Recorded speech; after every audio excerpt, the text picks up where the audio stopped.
Hi guys, welcome back. Today I'm here with Emmalee, who's an environmental justice advocate.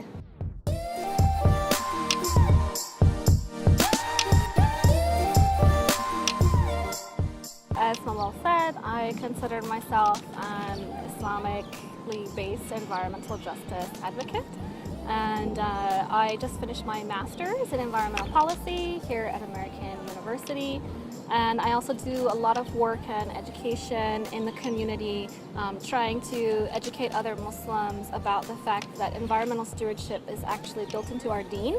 It's very clear from the Quran. It says repeatedly that human beings are the Khalifa, that we are supposed to be the stewards of the earth, that Allah has created the earth and everything that's within creation, which includes both human and non-human.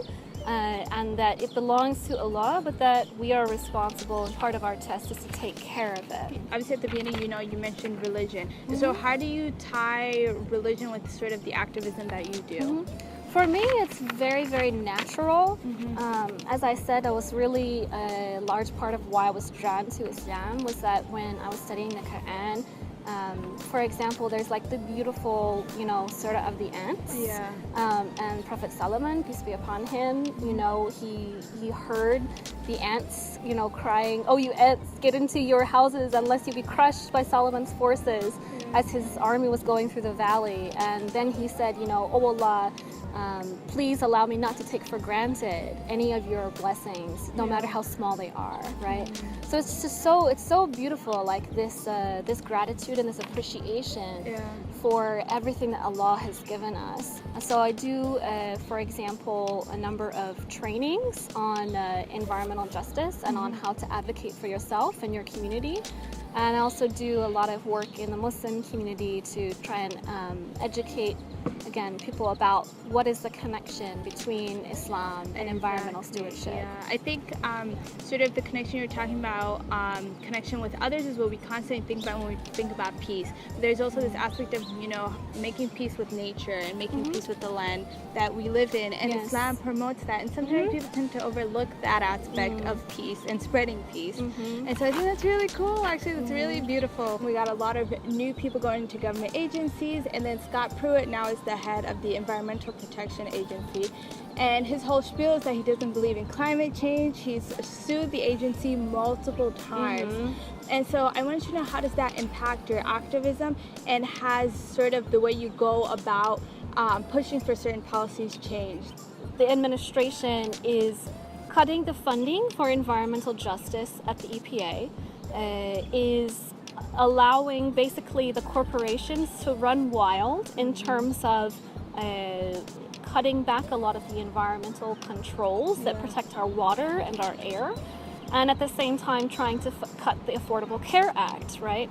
So the whole thing is that we know statistically that those of us who are Latino, who are African American, who are poor, we're all statistically more likely to have environmental bads and live close to those toxic, polluting environments, and less likely to have environmental goods.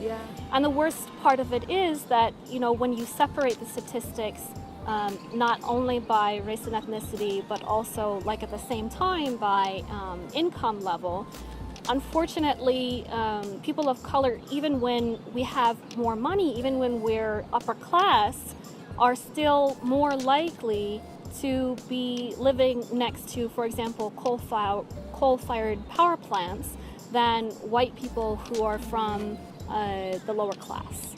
So it's a major issue, and it's very challenging at this point in time. Obviously, it's important for all of us to take care of the earth, but we're all in different places in life. And someone like me who's a college student obviously can't start like a compost pile, on the quad or whatnot. So I want to know, how can college students, someone sort of my age, take care of the environment and sort of do their little share to protect the earth that we live in? Sure.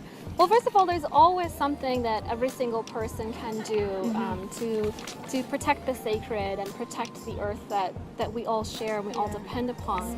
So, for example, be aware of where your clothing is coming from. Don't purchase clothing that's coming from a factory in Bangladesh that's Yeah. going to fall on the factory workers because it's an unsafe working environment. Don't buy products that are made in a maquiladora. What is that? A maquiladora is like along the frontera, along the la línea, along the border between U.S. and Mexico, and it's mostly like poorer Mexican women who work in the maquiladoras that are they're unsafe for the women, and it's emitting a lot of pollution into the rivers in that Yeah. area. And then trying to eat local, eat seasonal as much as you can. And sometimes there are access issues, That's to- true, yeah. Yeah. Not everyone can shop at Whole Foods Oh, and no. buy organic. Oh, no.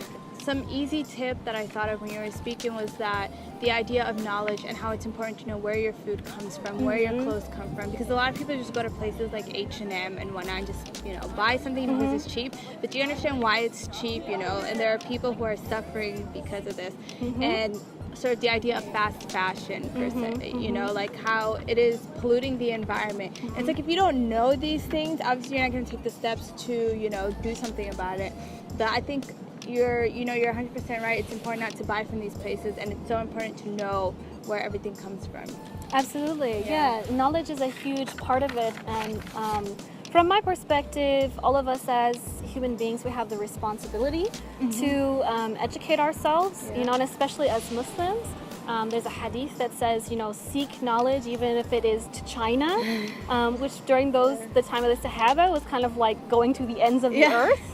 So as Muslims, we really have this responsibility to educate our. Please go out and educate yourselves and connect to one another. Yes, most definitely.